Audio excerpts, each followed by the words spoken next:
Bismillahirrahmanirrahim. Urang nyaritakeun popoek bae. Ternyata cek Sidina Abu Bakar Siddiq radhiyallahu anhu kenging ti Kangjeng Nabi horeng zulmah teh aya 5, poek teh aya 5 macam. Haju bisa dicaangan make lampu-lampuna 5. Poek nomor kahiji hubud dunya. Hubud dunya teh poek teh. Mun teh di lampuan teh dicaangan abras-abrasan. Jelema nu mantak main judi hubud dunya. Haju teu boga cacaang atuh nyasab. Jelema nu mantak maling lantaran hubud dunya. Lamun teu dicaangan atuh terus we ti mimiti maling sendal jepit, maling sendal kulit, kabelah ditu nu memaling kulit. Kulit naon bae? Maling hubud dunya. Nu mantak pemerintah korupsi teh hubud dunya. Nu mantak jelema daek ngabunuh teh hubud dunya. Abras-abrasan lamun teu dicaangan. Nu mantak aya caangna wasiraju lahu at-taqwa. Lampuna jang nyaangan hubud dunya adalah sieun ka Allah. Sakitu bae sieun ka Allah teh lampu. Urang dagang hubud dunya ngaranna. Lamun urang dagang na hubud dunya nimbangna ge nimbangna mun meuli ditambahan, mun ngajual dikurangan eta di Lampung eta. Di Lampung eta mah haji kos. KTP-na orang pondok. Atuh lamun dagang karung diopros bae. Masya Allah karim. Eta hubud dunya teh kos gitu. Geus acak-acakan we pokona mah. Dek digawena nyogok, keur digawena loba korupsi. Eta hubud dunya. Masya Allah. Poek teh kos gitu teh. Poek we hubud dunya mah. Termasuk dunia awewe. Lamun aya lalaki geus resep ka awewe atuh poekna kali poek. Geus poeknya sata mah. Atuh aya aturan buruan dijual pakai kawin. Buruan imah lah aya sabaraha meter mah kulantaran urang Karawang Iceupan dijual. Eta pan ngaranna poek eta dogos gitu. Pamajikan nu kolotna mah nu di itu biasa tadi tanya-tanya. Poek teu kadeuleu pamajikan teh asa kadal we meureunnya. Inu kadeuleu itu eta hubud dunya teh kos kitu teh. Nah, ieu lampuna sieun ka Allah. Lamun geus sieun ka Allah, dunya mah dunya bae tapi moal daek maling. Dagang mah dagang bae tapi moal daek ngabohong. Digawe mah digawe bae moal korupsi. Dan selanjutnya. Jadi berarti lampuna takwa teh sieun ka Allah. Namun urang geus boga sieun ka Allah, selesai hirup. Geus dibat bae pokona. Hayang supaya sieun ka Allah tanu hese ge. Hayang supaya sieun ka Allah teh hese jasa tah. Teu daek sieun bae ka Allah. Ya urang lamun sieun ka Allah mah pantar kieu mah moal baekeun boga HP. Ya HP mah eta mah pan kikieuan we kadang-kadang seuri sorangan. Ih aki-aki seserian sorangan tolol teh coba. Eta mah tolol bin goblok sebenarnya mah. Seserian sorangan nu edan tah mah. Eta ngaranna teh sieun ka Allah. Hayu coba. Haju ngabohong napan pugu keur di makula. Ya nu teleponnya na. Iya. Heuh di jalan saya cek sakedeung deui. Goblok. Sia diem hayu.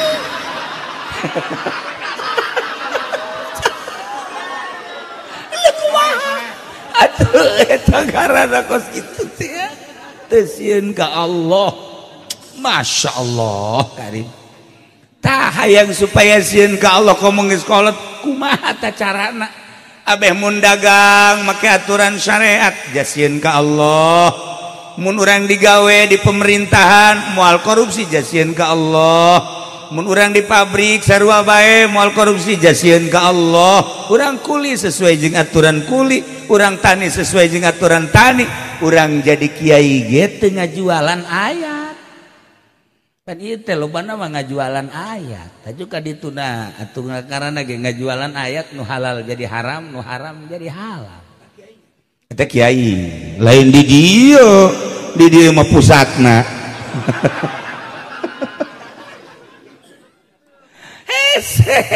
Ya Allah ya Rabb, lamun urang baheula ngadenge seluruh kiai sadunya ngaharamkeun jual beli anu dua akad berbeda harga, kredit ngaranna wabeh ngaharamkeun kok kuari mawanieun kiai teh ngahalalkeun eta, berarti kan jual ayat. Lamun baheula urang ngadenge sia da sia ulah sok nyokot duit bank anakan sia bahaya sia haram teteh menya. Ai onta teu anakan, ai bebek teu anakan, ai duit di bank anakan. Aya ge onta nu anakan mah, bebek nu anakan mah masya teu anakan. Ih kunaon aju kuari duit di bank anakan, baheula mah sepakat kabeh harap kuari kiai nang tangan. Kok jadi berubah sih? Baheula mah pemimpin teh teu meunang awewe mah ulah sepakat kabeh haram. Moal aya baheula mah nu ngahalalkeun kiai. Adapun jadi jeung teu jadi lain urusan ngan ngahalalkeun moal aya. Ayeuna kiai nang tangan. Teu meunang sote imam salat cenah ge. Aya imam nagara mah teu tenan hayu. Deuk kumaha tah ieu ngaranna kiai jual ayat.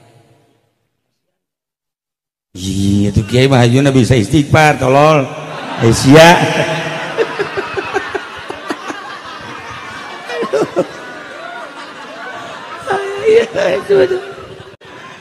Nah, kan jauh diterima jauh teh istighfarna. Tak ieu takwa sieun ka Allah teh hese jasa.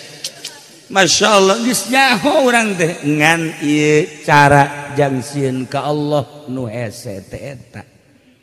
Kumaha tah hayang sieun ka Allah? Kudu nganyahokeun atuh zat Allah sifatna, af'alna jeung asma'na. Urang kudu nganyahokeun sifat nu wajib di Allah, nu mustahil di Allah. Kudu nganyahokeun asma Allah, ke bakal kaharti tina af'al asma jeung sifat kana zat Allah. Pendidikan kos kitu teh moal aya di sakolahan. Moal aya lain ngaleutikeun ka sakola, jang pendidikan model kos kitu di sakola moal aya. Geus lamun ti leuletik sakola bae moal wau ka Allah kabelah dituna teh sieun ka Allah. Ana teh sieun ka Allah geus siap jadi seuneu neraka. Aya ge pendidikan kos kitu mah di pondok pesantren. Santri-santri teh nya geus waueun ka Allah. Santri. Atuh waunya mah.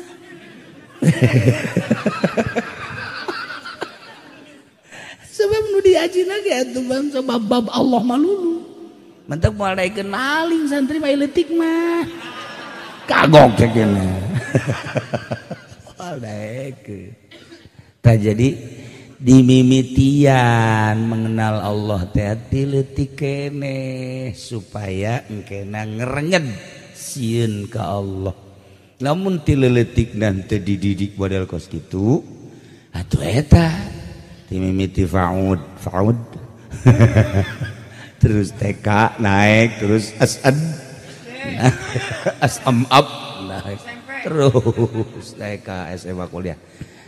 Teu pernah wauh diwauhkeun ka Allah melalui sifatna nu wajib jeung mustahilna. Tah iwati di pondok pesantren.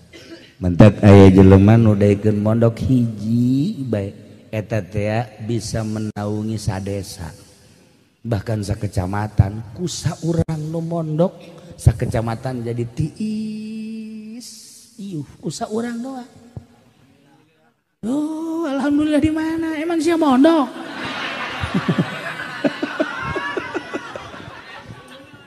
Ya Allah. Ya takwa dah. Kacaritakeun baheula teh aya jelema di masjid magahan ngaji magahan ngaji nu pohara magahanana lantaran bisa meureun ngajina jol bae aya santri kadija ngadengekeun ngaji bareng ngadengekeun sapoe 2 poe ngeunaheun ngadenge ngajingan nu mere dahar lapar ceknya hari ieu mah ieu dieusian tapi beuteung teu dieusian remeng-remeng dadeulean ceknya remeng-remeng di jalan ceknya ieu mah jang meuli teu boga duit ndek digawe jaleuleus moal bisa tanaga digunakeun pake gawe lah ieu mah ndek neangan mana nu bisa dicokot maling berarti dek maling mah haji santri ya cerita santri geus terdorong ku lapar teu kuat keluarnya nanti masjid naik ke luhur genteng bareng dibuka luhur genteng eueuh nanaonan pindah deui ka genteng nu sajid di dieu deui eueuh pindah deui pas suka 3 ayatna diturub saji bangunna ieu mah kadaharan jagana turun nya ka handap langsung asup begitu asup dibukakeun masya Allah hararanget daging ayah kemudian tu lauk ayah kemudian terong ayah terong bantep mulai cokot kunya begitu dicokot dek dihuapeunnya na inget masya Allah naon hartina aing ngaji ja aing teh pan dideuleukeun di teh ku Gusti Allah meureun ja aya keneh tanaga mun aing datang ka maling meureun dipake ka bendu ku Gusti Allah sedangkeun hirup teu nyaho ieu teh sabaraha poe deui Habib Abdurrahman nu tadi maot jam 5 masih keneh ngobrol dek rencana ka Monas ngahadiran Habib Umar Al-Hafiz Yaman tiba-tiba setengah genep nyana kekeleyengan pingsan bawa ke rumah sakit sampai rumah sakit geus aya di jalan meureun maotna jam 5 masih ngobrol si can puguh ya datang ka isuk atuh seumur mah ditebakna ku atuh nya almarhumah ge sehat umurna ngora keneh tapi pan nu apal nah eta si santri teh ngahulang menyaing maling cek nyana lah geus dipasrahkeun bae geus ka Gusti Allah kumaha aing mah aya nu merena atawa aya milikna aya rezekina dipasrahkeun geus ka Gusti Allah daripada aing maling sieun aing ka Gusti Allah ku siksana tah aing ngaji mah pan geunah ngaji mah pan geunah coba lamun teu ngaji keluar ti masjid mana nu mejehna ye sendal kulit mantep ya tadi kiai bangun make sendal kulit nu kiai pan dicokot nontak nyokot nu kiai mah kiai marah cenah moal lah mentek asal ka masjid korban sendal hiji asal ka masjid sendal hiji kapanggih nu malingna ge atuh ieu deui bae tah teu jadi nyana tutupkeun deui turun saji keluar ka masjid deui kieu bae masyaallah jadinya ninggalkeun maksiat bentuk maling padahal dalam keadaan laparnya dasarna adalah sieun ka Allah sakitu ditanya ku guruna ceng namanya bangunan leuleuskeun amat kade tiuk di dia orang mana orang anu geus kawin tanjan ih cak hatena aing hayang dahar tanya kawin jauh amat sih kiai atuh encan ceken encan teh emang teu hayang apa can laku kumaha mama bae lah disebut teu laku jaya beungetan itu beungeut mah beungeut bae ngan lamun dibawa ka solear 12 sih ngan buntutan doang ceng sia bener jangan kawin encan nah ieu mah kieu kadeuleuh ku mama jang geus pantes kawin daek teu kawin atuh aya ditanya kawin ka kula pasti daek jeung kula mah normal bari nyekelan beuteung we nya ing sebenarnya lapar cenah kunaon ditanya kawin emang awewe na mana cek deui lamun maneh siap kawin ke ku mama bakal dikawinkeun jeung hiji awewe ke dipanggil awewena panggil awewena pake cadar teu kadeuleu punyana deuleu bae si cadar sakeuna nipun teh ieu besi ieu lain karena Allah make cadarna barang dibuka orang irung ka mana bibir ka mana besi kitu doang ai bagus bae make cadar inget gak Habib Lutfi bae aya awewe tiluan gak Habib Lutfi make cadar dicarekan gua Habib Lutfi lain dicarekan naonna maksudna ari banget di cadaran tapi ternyata ai ulin ka pantai ulin ka pasar ka mall atuh maning nyadaran hate di cadaran sanajan banget teu make cadar tapi mun diajak ka pantai embung mending eta mun diajak ka mall embung kunaon sia embung atuh teu boga duit aing ka mall tah hebat awewe nu kitu daripada make cadar diajak ka mamana wow malah ngajakan ka salakina kak sekali-sekali kita ke pantai cek salakina tuh di Palu ge tsunami ya ulah sieun ka tsunami mah ya waktu-waktu udah tsunami mah tepan awe blon eta kos gitu hebat memakai cadaran teh tapi ditanya ku urang diajak neng urang ke pantai ulah kak pantai mah paranti maksiat wah hebat tah neng urang balanja ka mall lah cukup di dinya bae dihareupeun imah teu kudu ka mall-mall mahal kak bener ge urang boga duit mah pake ngabangun majelis kak ulah sok dihambur-hambur ka duit mah urang mah make baju nu 50.000 bae ulah sok baju 500 sajuta kitu dan naonan kan geus teh kudu di mall-mall tiis tah kan hate ngeunah teu sia bang moal aya bae suuzon karasa kumpa majikan nyana meureunnya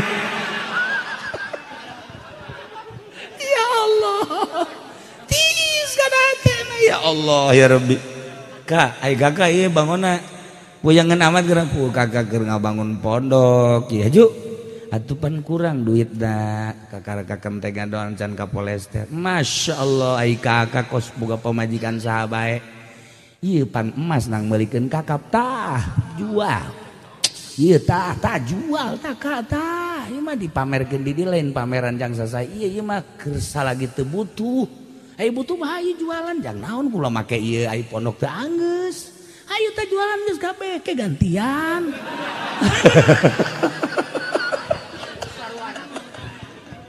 ngeunaheun gadengeuna tah urang boga pemajikan kos kitu ieu mah pondok teu anggeus bat haju duit teu boga ai praktek tah prak urang ngomongan pemajikan ongkorong jual bae heula can puguh kabayar guys ini maning pepegatan asana galedeg sing celeger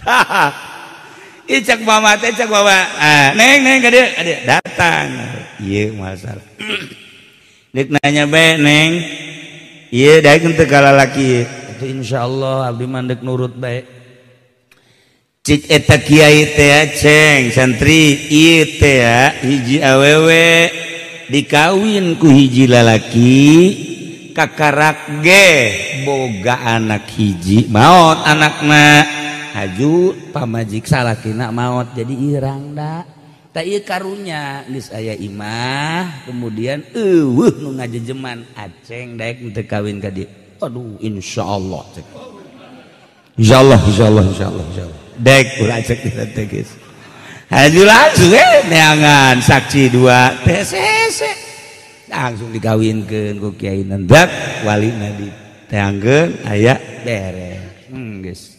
langsung diantar ka imahna jeung kiai-kiaina kabeh barang sup ka imah jaya mah nuku aing deuk dipaling teh cek aing deuk paling kadaharan ka dieu orang ieu jelema mana Masya Allah nyana gedeg-degan we hadena aing teu jadi maling cek yang aduh asup ka dieu nyana luak lieu geus teu salah cek nya turup sajeunu ku aing diangkat ke ieu cek gini iya bener ya pas tah eta kunaon eta nah tata dina takwa ka Allah cek Kangjeng Nabi saha jelema anu tepati-pati ninggalkeun hiji perkara maksiat sieun ka Allah kecuali bakal diganti ku nu leuwih bagus. Tata dinamakan manehna nek maling kulantaran teu jadi malingna ditanya ittiqa Allah sieun ka Allah atahu bakal dibere khairon minu nu leuwih bagus. Masya Allah mun maling mah nyana ngan samaling-malingna doang beteungna jadi sebut tapi kulantaran ninggalkeun maksiat sieun ka Allah kadaharanana dibikeun kalian imahna tuh tinggal ngeusia nu boga kadaharanana ge los dahar jadi imah kabeh tuh pasakanana jeung nu masakna jeung imah tak eta ninggalkeun maksiat lantaran sieun ka Allah Subhanahu wa taala bakal diganti dibere ku nu leuwih bagus. Sok lagi urang diajak ku babaturan urang nonton orkes yuk ayo guys datang ke jalan moal aing moal kunaon sieun ka Allah aing kos kieu ge aing teh santri kos kieu ge aing aya imanan mun sanajan lain santri aing sieun sabaraha sih kaindahanna lebih duaan sabaraha sih kanikmatan ngadengekeun musik gas aing mah sieun ka Allah beuh eta jelema moal kebal ge bakal jelema sugih sebabna ninggalkeunna karena Allah. Tanya sih kunaon eta mun nonton orkes mun nonton biduan sieun aing mah ka Allah bu aing mah kekarak ngadenge sia ngomong kos gitu teu loba omong tanya ka Haji Pendik Haji emang kunaon teu nonton orkes aing teu boga duit tolol boga duit mah ingin nonton lain deui tah kos kitu mah lain deui tah mah na ieu ninggalkeun maksiatna teh lillahi ta'ala ittaqa Allah sieun ka Allah ta eta teh jadi cacang bahkan bakal dibere leuwih bagus dah ulah ditanyakeun Allah nu bakal mere. Nah hubud dunya poek lampu nu nyaanganana sieun ka Allah. Masya Allah kan. Nomor kaduana zambu dosa eta poek ulang lamun berdosa poek cacaangna adalah tobat ka Gusti Allah. Lamun urang maksiat jeung eueuh nu sepiti maksiat ai manusia mah jalain malaikat jalain setan urang kos malaikat henteu kos setan mah asana aya nu jelas mah urang mah baena-baena. Nah ieu teh urang berdosa pastilah manusia mah ngan aya jalan jang ngabersihanana ialah tobat ka Gusti Allah. Lamun jelema bisa tobat ka Gusti Allah geus selesai kajenting nyundul dosa ka langit nyundul iman nyundul atuh dosa-dosa kakarak sakengkeongan mah teu dianggap iman nyundul ka langit tapi urang tobat ka Allah haju ditarima selesai. Masya Allah kan geus lobakeun maca istighfar ka Gusti Allah nya astagfirullahaladzim wa atubu ilaih eta cacaang tah asa ulang maca eta bray astagfirullahaladzim wa atubu ilaih bray astagfirullahaladzim wa atubu ilaih bray ulah kurang sampai sabeting 70 kali 70 kali teh ulah kurang bagi 5 waktu berarti 70 bagi 5 sabarang haji 350. Ya Allah ieu kumaha ieu mah Gusti masa 70 dibagi 5 350 heran nih mangaloba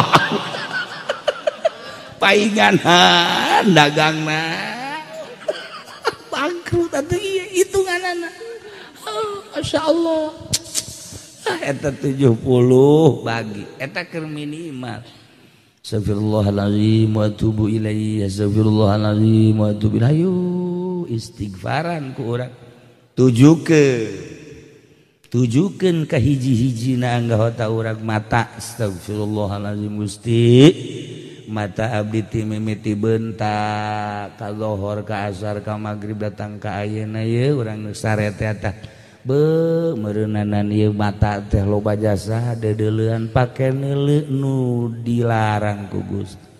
Sibaran kurang memesare astagfirullahalazim wa atubu ilaihi. Itu kene ceuli ya Allah ya Rabb Gusti ti mimiti hudang abdi terus datang ka isuk-isuk zuhur asar datang ka ayeuna loba meureunanan ieu nu ku abdi kadenge nu dilarang ku Gusti. Irung sungut leungeun dan sebagainya istighfaran urang memesare teh beusi teu hudang deui. Besi teh hudang di loba jasa anu salakina blek sare ih cenah ka haji eta teu hudang-hudang subuh ge dihudangkeun ku majikan isuk-isuk oyang kabeh maot berarti oyang kabeh oyang tak eta kan kos kitu tah mantak urang loba inget ka Gusti Allah istighfar.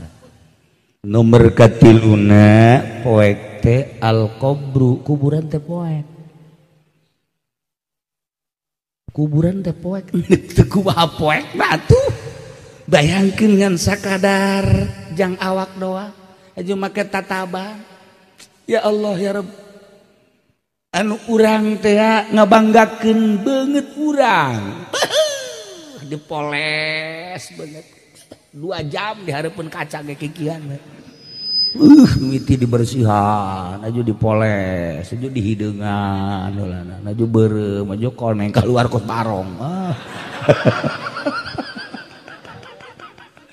menang saya capek jadi kebanggaan isuk pageto asup ke kuburan bukakeun tempelkeun kana taneuh cenah ieu mah jenderal jenderal tinggal jenderal cenah ieu mah kapten tinggal kapten cenah ieu presiden tinggal presiden tempelkeun cenah ieu mah kiai komo kiai bebaskeun habak tempelkeun cenah ieu mah pedagang karung pedagang karung mah maningan ge maningan memeh ku malaikat ku urang gedrug-gedrugeun gitu tempelkeun beungeut masyaallah karim saha tatabanan tek korlak iya Allah ya Rabbi bayangkeun ku urang renungkeun ku urang bakal jasa urang ku ari mah urang ngahadiran nu nguburkeun teh batur ngahadiran batur deui tahlil batur deui ila ruhi anu satu saat ila ruhi Haji Sufendi jawab terkajet ku kumaha bakal hayu renungkeun ku urang bakal urang dek teu kumaha poekna atuh jasa pira jero kubur mantak cek Sidina Abu Bakar Siddiq nomor katilu poek teh al qabru kubur beres talqin la ilaha illallah wahdahu la syarika lah lahul mulku wa lahul hamdu wa yumitu wa huwa hayyun da'imun la yamutu bi yadihil khair wa huwa ala kulli syai'in qadir.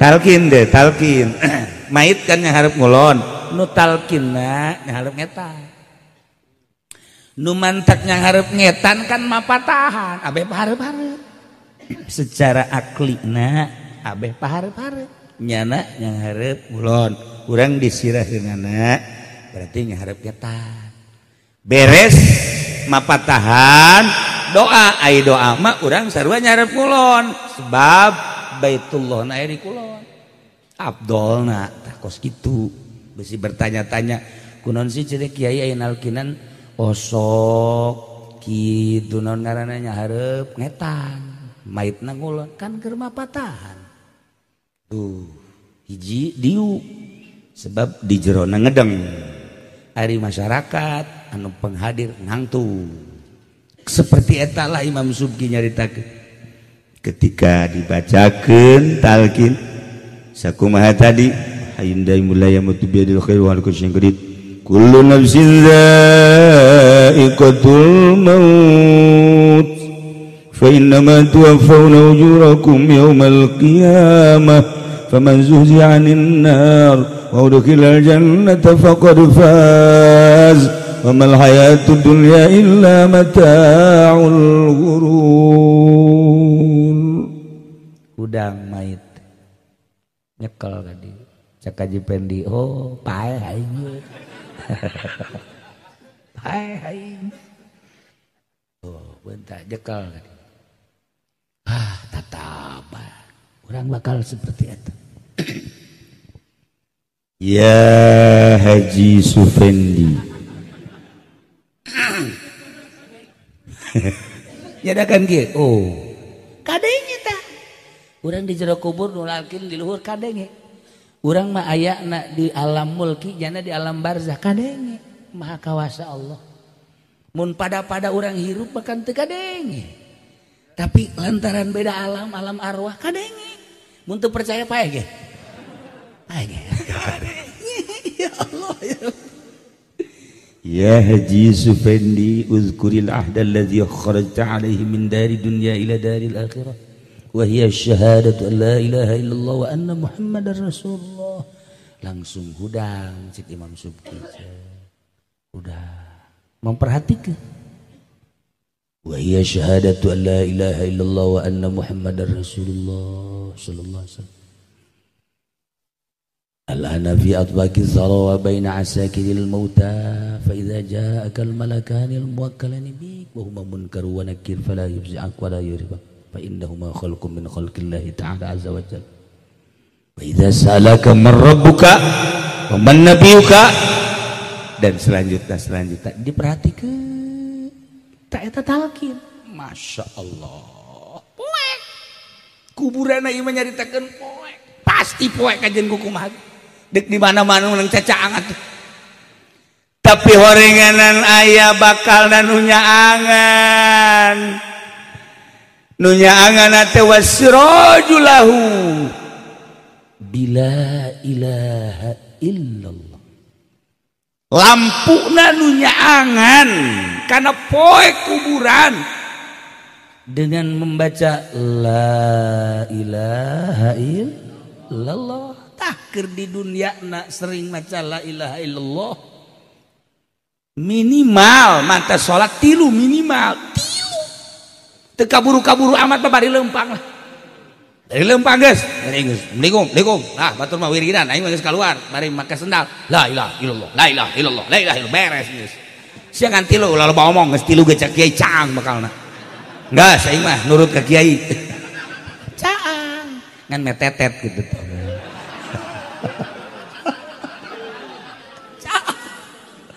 cara lampu mah lampu nomor sebarang kan sebarang watt mah Haji 5 watt tabung teh Haji bakal 5 watt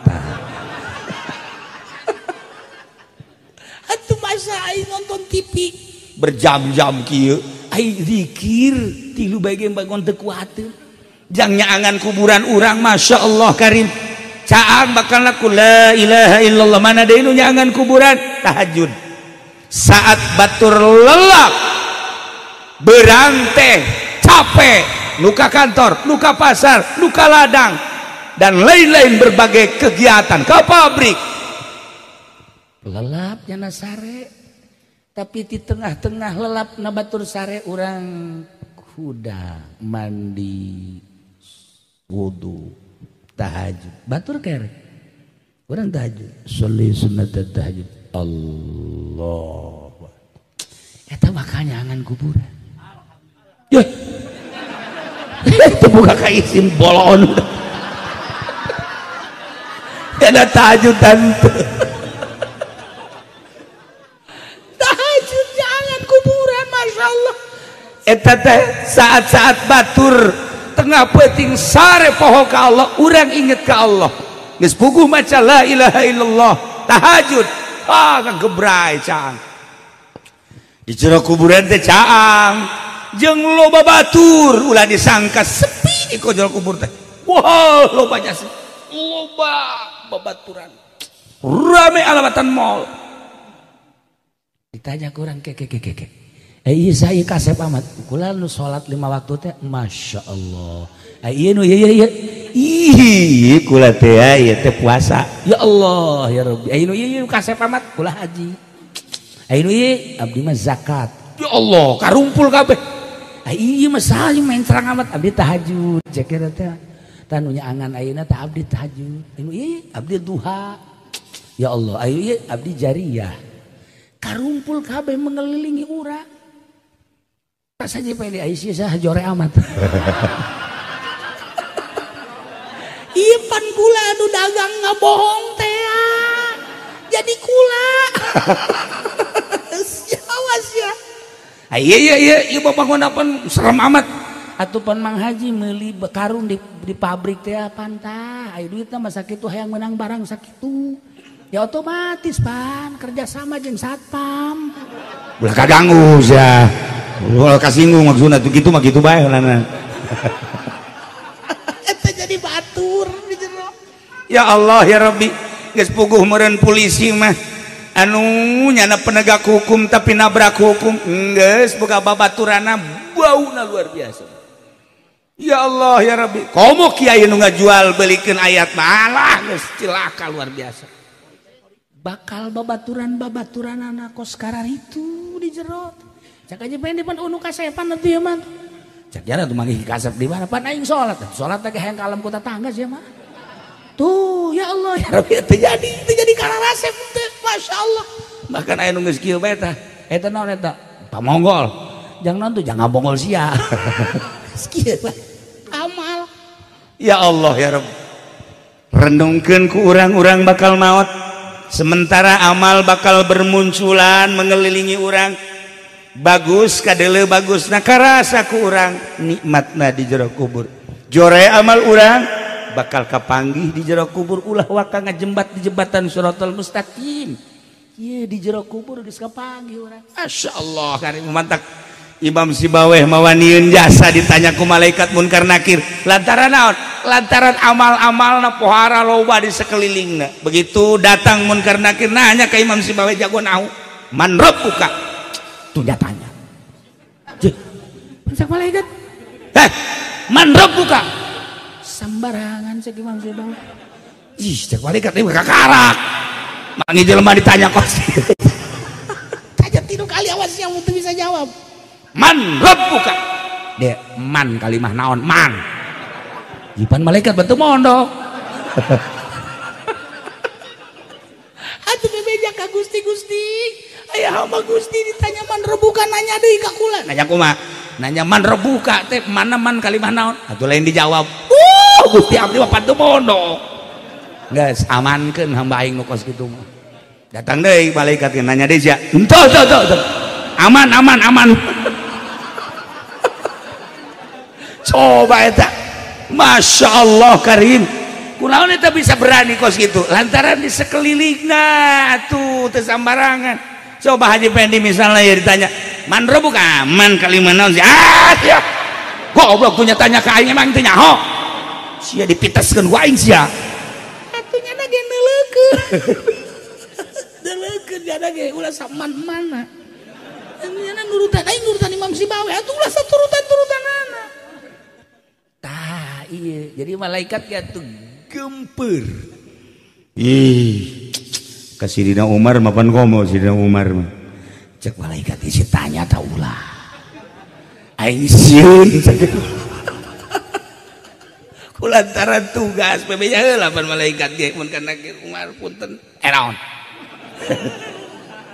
kulantaran kula mah tugas ieu ditananya rek tanya aing waduh serem ka wali-wali Allah mah serem sebab Sidina Umar mah pan galak keur hirupna ge aya jelema salat teh cepet jasa Allahu Akbar didelegeun mah Gusti Umar disebut salat kiamat sih barang 2 rakaat salat mentana puara ya Allah ya Rabbi Gusti abdi teh hamba Gusti abdi mah menta diganjar anu loba sehingga dikasorgakeun menta bidadari nu loba abdi mah Gusti ulah ngan sakadar 70 tambahan deui dicekal we Gusti mah hei Aisyah salat kos kitu aya pepentahan loba jasa izin sia galak sih dia Umar mah Kok mau Haji Pendi mah misalnya kepanggil ku Sidang Umar di Tajong. Geus lain di kieu-kieu deui lain di Tajong. Galak Sidang Umar masyaallah. Masa hirupna Al Faruq bainal haqq wal batil. Boro-boro deuleu munkarat neuleuh salat eueuh itidalan diperhatikeun bae ku Sidang Umar. Isi budak salat mah cek kajian geus lah. Allah ya Allah. Ji. Kajian geus lah ai menta ablag-ablagan. Cek Sidang Umar ai digawe saeutik sia. Ai pentaan loba jasa. Lamun sia digawe di Haji Hoer nu tadi ceramah teh, wah dipecat sia ka jeung kumaha ge. Nya ge hampir dipecat teh bener. Tah eta takos kitu tah. Jadi urang ulah wani menta heula ka Gusti Allah, lamun encan loba digawe. Salat heula tahajud bangsa 100 rakaat begitu ngaji. Tuh. Dibere 100 rakaat teh aing masa mur hirup cek dina moal. 20 osok 20. Loba teh. 10. Ya Allah. Ya mah kuburan poe ka sana ieu mah. Kuburan poe gimana? Aduh, 2 ge hampir hiji 2 ge. Nah, urang geus loba tahajud, ca Quran, sajuz 2 juz mah, tah maca sholawat, tawa zikir kakarak. Gusti cacak Gusti teu nitah menta sakumaha dina Al-Qur'an ud'uni astajib lakum. Meureun kula ge moal menta. Kan kulantaran dititah besi pajar adigung teu wauh ka Gusti abdi menta.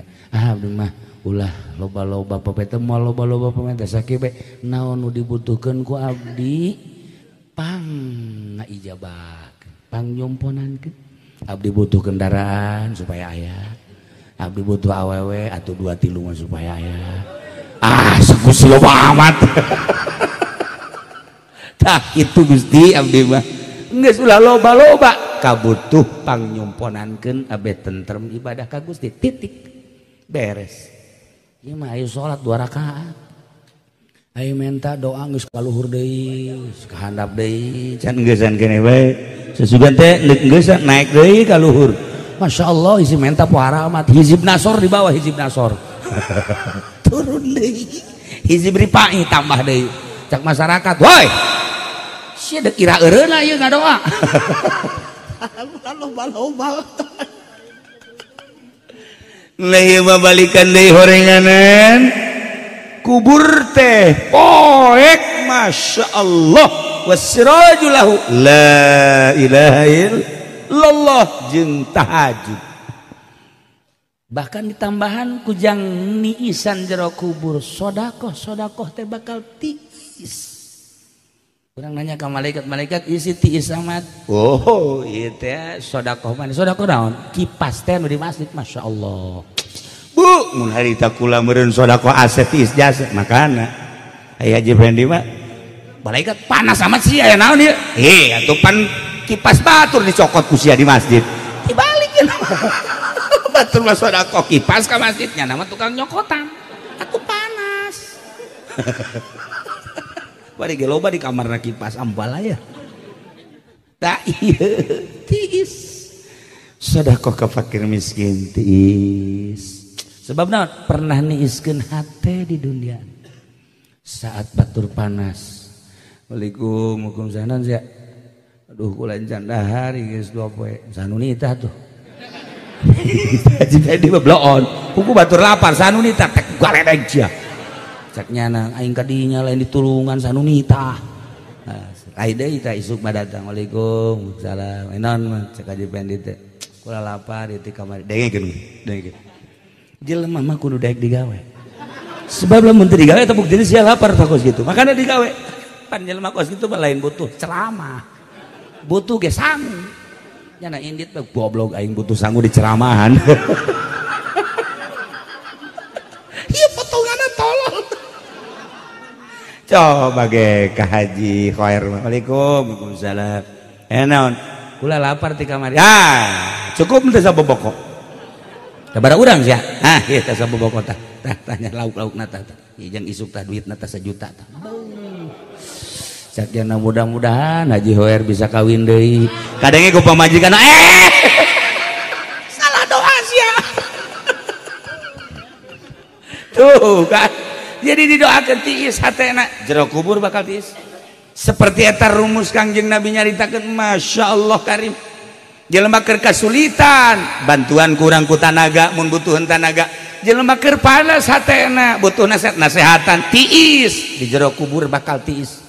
Jelema butuh bantuan sanggup, dibantuan kurang, tiis hatena ka bantuan, bakal rap di jero kuburan, tiis.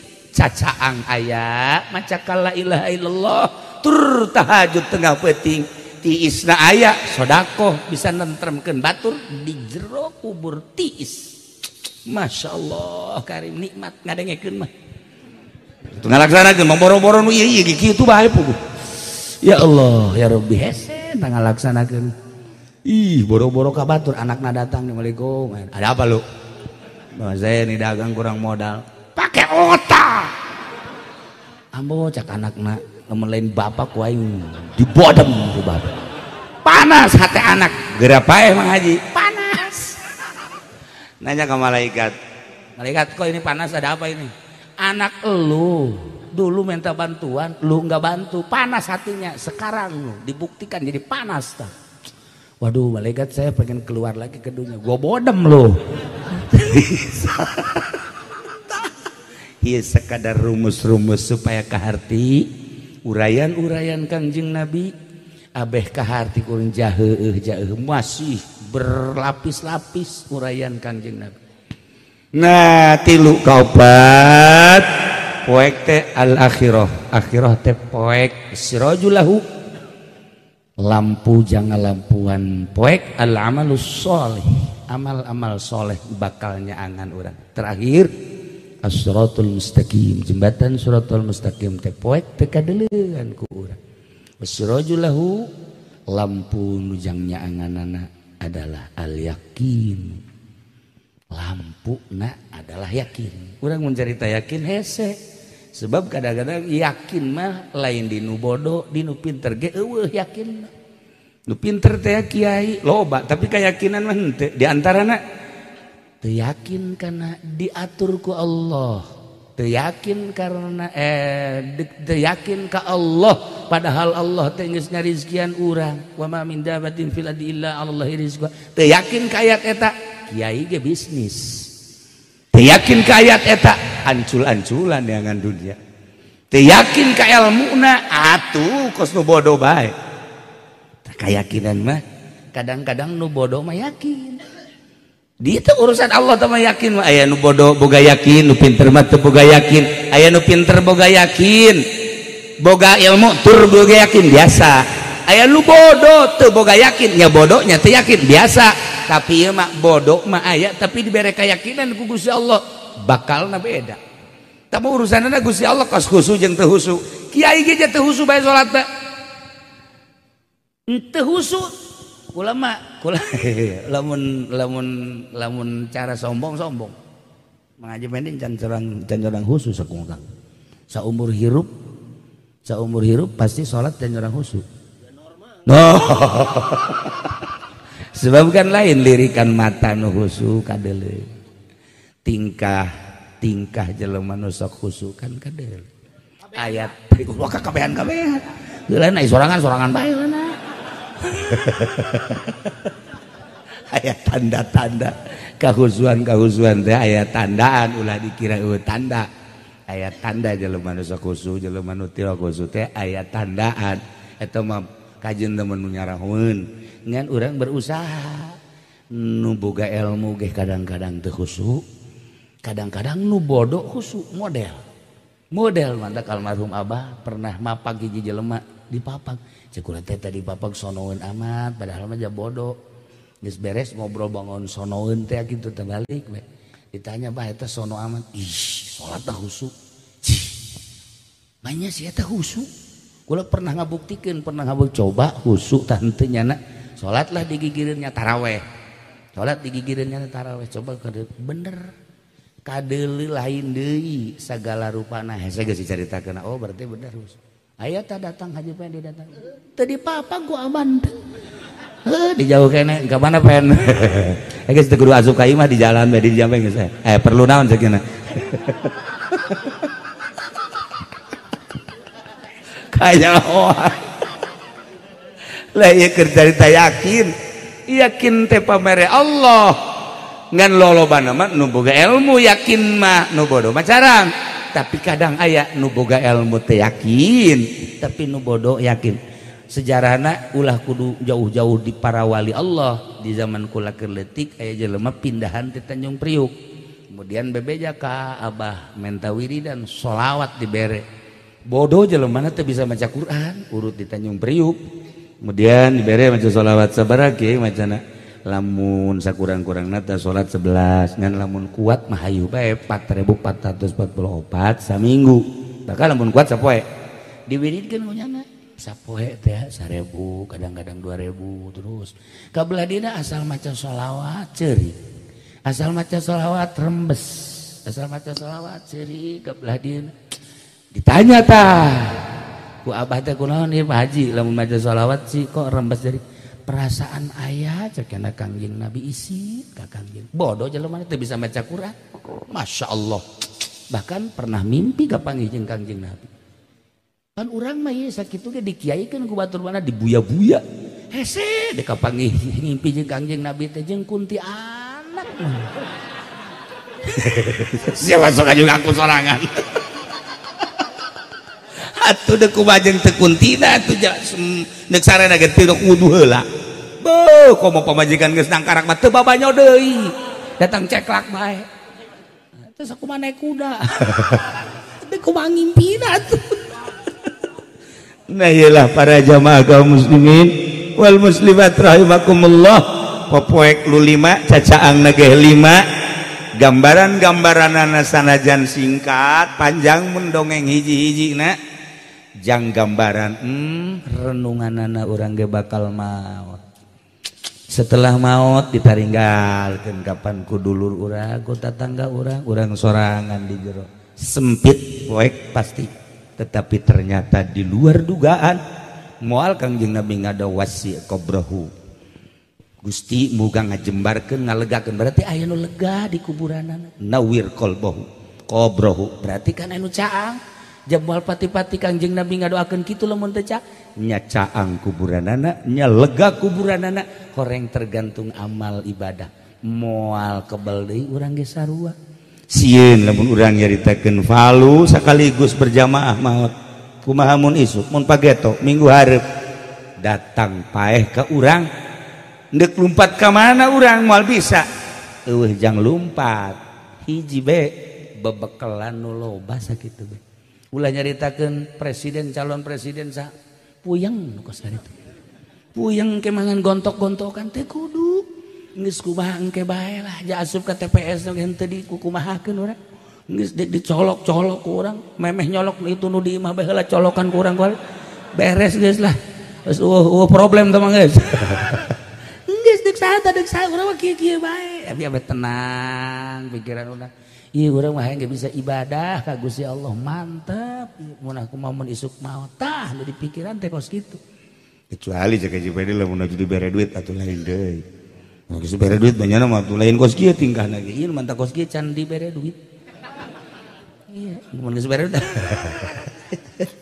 lamun dibere duit aju didahar jadi darah daging begitu wau ka Gusti Allah sakieu ge urang diicip-icip dipilih-pilih hese wau ka Allah komo lamun ngadahar sambarangan mantap dideuleu ku mata hati heula ieu besi ngahalangan ka Gusti Allah rempan ngeunah mangeunah ieu kadahar teh jadi hahalang apa henteu renungan-renungan eta teh hanya orang-orang anu hayang dipikarido ku Gusti Allah Subhanahu wa taala malam ieu kabeh urang hadir caina bubuahanana naon gitu kuehna disadiakeun urang nu ngadaharna ganjarana jang almarhumah urang zikirna baca Qur'anna ngaji ieu tadi teh ngaji kalam-kalam sahabat ti dituna ti Kangjeng Nabi disejak ku urang ganjarana jang almarhumah Ibu Haja Arfa sakabehna kahadean keluarga urang nage ieu nyumbang doa nu bisa dibikeun ka anjeunna iwal ti urang ngadoakeun Allahumma ighfir laha amin warhamha wa'afiha wa'fu anha waj'al qabraha ya Allah raudhatan min riyadil jinan wa la taj'al qabraha ya Allah hufratan min hufarin niran rabbana taqabbal minna innaka antas samiul alim wa tub alaina innaka antat tawwabur rahim shalli wa sallim ala jami'il anbiya'i wal mursalin walhamdulillahi rabbil alamin. Sakumaha tadi hiji mudah-mudahan anjeunna masa kumaha nu kurang didoakeun tadi keluarga mudah-mudahan dipasihan sabar jeung tawakal ka Gusti Allah Subhanahu wa taala urang anu menghadapi maut kabehan mudah-mudahan husnul khotimah mawa kalimatun thayyibah la ilaha illallah sakitu bae ala kadar pihatur disimkuring kapunten dina Islam udaya kalepatan sareng kakiranganana wallahul muwaffiq ila aqwamit thoriq wassalamualaikum warahmatullahi wabarakatuh.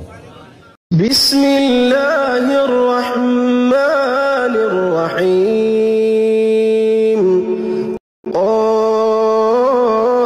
Qaf wal Qur'anil Majid bal ajibu an ja'ahum munzirun minhum faqala